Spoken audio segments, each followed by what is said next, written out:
Frankenstein by Mary Shelley. Chapter 9. Nothing is more painful to the human mind than, after the feelings have been worked up by a quick succession of events, the dead calmness of inaction and certainty which follows and deprives the soul both of hope and fear. Justine died, she rested, and I was alive.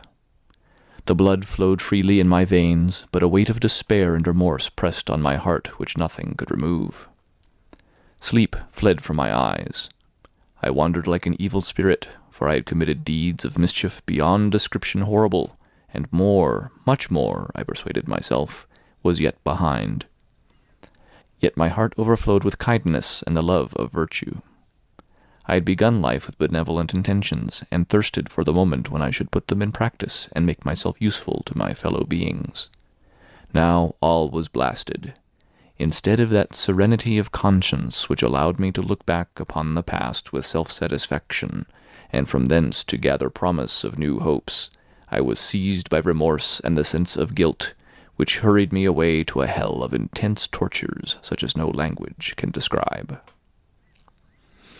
This state of mind preyed upon my health, which had perhaps never entirely recovered from the first shock it had sustained. I shunned the face of man. All sound of joy or complacency was torture to me. Solitude was my only consolation. Deep, dark, death-like solitude. My father observed with pain the alteration perceptible in my disposition and habits, and endeavoured, by arguments deduced from the feelings of his serene conscience and guiltless life, to inspire me with fortitude and awaken in me the courage to dispel the dark cloud which brooded over me. "Do you think, Victor," said he, "that I do not suffer also? No one could love a child more than I loved your brother." Tears came into his eyes as he spoke. "But is it not a duty to the survivors that we should refrain from augmenting their unhappiness by an appearance of immoderate grief? It is also a duty owed to yourself, for excessive sorrow prevents improvement or enjoyment, or even the discharge of daily usefulness, without which no man is fit for society." This advice, although good, was totally inapplicable to my case. I should have been the first to hide my grief and console my friends if remorse had not mingled its bitterness, and terror its alarm, with my other sensations. Now I could only answer my father with a look of despair, and endeavour to hide myself from his view. About this time we retired to our house at Bellerive. This change was particularly agreeable to me. The shutting of the gates regularly at 10 o'clock, and the impossibility of remaining on the lake after that hour, had rendered our residence within the walls of Geneva very irksome to me. I was now free.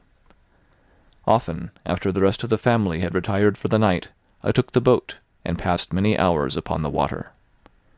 Sometimes, with my sails set, I was carried by the wind, and sometimes, after rowing it into the middle of the lake, I left the boat to pursue its own course, and gave way to my own miserable reflections.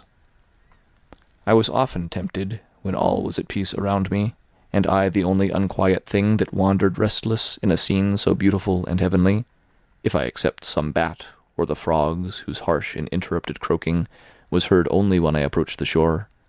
Often, I say, I was tempted to plunge into the silent lake, that the waters might close over me and my calamities forever. But I was restrained when I thought of the heroic and suffering Elizabeth, whom I tenderly loved, and whose existence was bound up in mine. I thought also of my father and surviving brother. Should I, by my base desertion, leave them exposed and unprotected to the malice of the fiend whom I had let loose among them?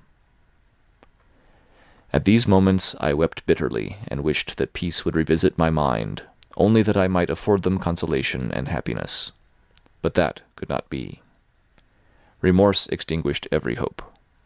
I had been the author of unalterable evils, and I lived in daily fear lest the monster whom I had created should perpetrate some new wickedness.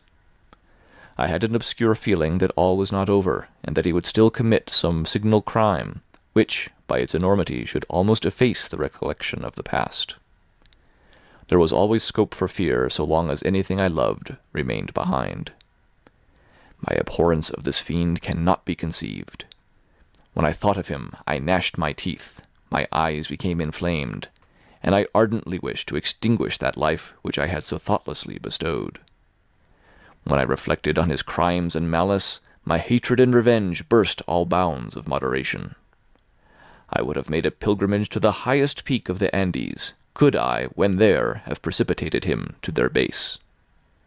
I wished to see him again, that I might wreak the utmost extent of abhorrence on his head, and avenge the deaths of William and Justine. Our house was the house of mourning. My father's health was deeply shaken by the horror of the recent events. Elizabeth was sad and desponding. She no longer took delight in her ordinary occupations. All pleasure seemed to her sacrilege toward the dead. Eternal woe and tears, she then thought, was the just tribute she should pay to innocence so blasted and destroyed. She was no longer that happy creature who, in earlier youth, wandered with me on the banks of the lake and talked with ecstasy of our future prospects.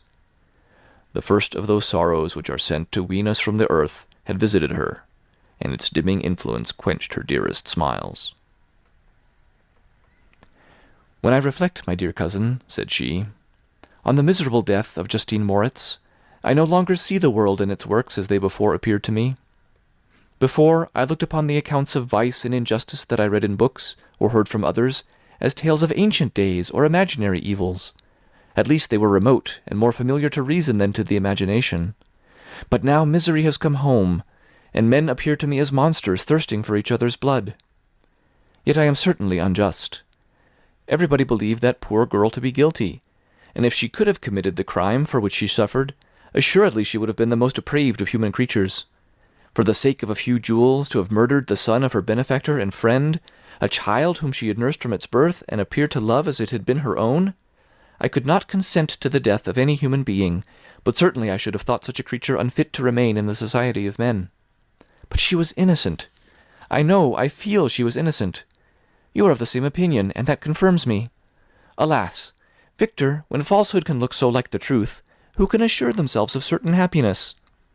I feel as if I were walking on the edge of a precipice, towards which thousands are crowding and endeavouring to plunge me into the abyss. William and Justine were assassinated, and the murderer escapes. He walks about the world free, and perhaps respected. But even if I were condemned to suffer on the scaffold for the same crimes, I would not change places with such a wretch." I listened to this discourse with the extremest agony. I, not in deed, but in effect, was the true murderer. Elizabeth read my anguish in my countenance, and kindly taking my hand, said, "My dearest friend, you must calm yourself. These events have affected me, God knows how deeply, but I am not so wretched as you are. There is an expression of despair and sometimes of revenge in your countenance that makes me tremble. Dear Victor, banish these dark passions. Remember the friends around you who centre all their hopes in you. Have we lost the power of rendering you happy? Ah, while we love, while we are true to each other, here in this land of peace and beauty, your native country, we may reap every tranquil blessing. What can disturb our peace?" And could not such words from her whom I fondly prized before every other gift of fortune suffice to chase away the fiend that lurked in my heart? Even as she spoke, I drew near to her, as if in terror, lest at that very moment the destroyer had been near to rob me of her. Thus not the tenderness of friendship, nor the beauty of earth, nor of heaven, could redeem my soul from woe. The very accents of love were ineffectual. I was encompassed by a cloud which no beneficial influence could penetrate. The wounded deer dragging its fainting limbs to some untrodden brake, there to gaze upon the arrow which had pierced it, and to die, was but a type of me. Sometimes I could cope with the sullen despair that overwhelmed me, but sometimes the whirlwind passions of my soul drove me to seek, by bodily exercise and by change of place, some relief for my intolerable sensations. It was during an access of this kind that I suddenly left my home, and bending my steps towards the near alpine valleys, sought in the magnificence, the eternity of such scenes, to forget myself and my ephemeral, because human, sorrows. My wanderings were directed towards the valley of Chamonix. I had visited it frequently during my boyhood. 6 years had passed since then. I was a wreck, but naught had changed in those savage and enduring scenes. I performed the first part of my journey on horseback, I afterwards hired a mule, as the more sure-footed and least liable to receive injury on these rugged roads. The weather was fine. It was about the middle of the month of August, nearly 2 months after the death of Justine, that miserable epoch from which I dated all my woe. The weight upon my spirit was sensibly lightened as I plunged yet deeper in the ravine of Arve. The immense mountains and precipices that overhung me on every side, the sound of the river raging among the rocks, and the dashing of the waterfalls around spoke of a power mighty as omnipotence, and I ceased to fear or to bend before any being less almighty than that which had created and ruled the elements, here displayed in their most terrific guise. Still, as I ascended higher, the valley assumed a more magnificent and astonishing character. Ruined castles hanging on the precipices of piny mountains, the impetuous Arve, and cottages every here and there peeping forth from among the trees, formed a scene of singular beauty. But it was augmented and rendered sublime by the mighty Alps, whose white and shining pyramids and domes towered above all, as belonging to another earth, the habitations of another race of beings. I passed the bridge of Pélissier, where the ravine, which the river forms, opened before me, and I began to ascend the mountain that overhangs it. Soon after, I entered the valley of Chamonix. This valley is more wonderful and sublime, but not so beautiful and picturesque as that of Servox, through which I had just passed. The high and snowy mountains were its immediate boundaries, but I saw no more ruined castles and fertile fields. Immense glaciers approached the road. I heard the rumbling thunder of the falling avalanche and marked the smoke of its passage. Mont Blanc, the supreme and magnificent Mont Blanc, raised itself from the surrounding aiguilles, and its tremendous dome overlooked the valley. A tingling, long-lost sense of pleasure often came across me during this journey. Some turn in the road, some new object suddenly perceived and recognized, reminded me of days gone by, and were associated with the light-hearted gaiety of boyhood. The very winds whispered in soothing accents, and maternal nature bade me weep no more. Then again the kindly influence ceased to act. I found myself fettered again to grief and indulging in all the misery of reflection. Then I spurred on my animal, striving so to forget the world, my fears, and more than all, myself. Or, in a more desperate fashion, I alighted and threw myself on the grass, weighed down by horror and despair. At length I arrived at the village of Chamonix. Exhaustion succeeded to the extreme fatigue, both of body and of mind, which I had endured. For a short space of time I remained at the window, watching the pallid lightnings that played above Mont Blanc, and listening to the rushing of the Arve, which pursued its noisy way beneath.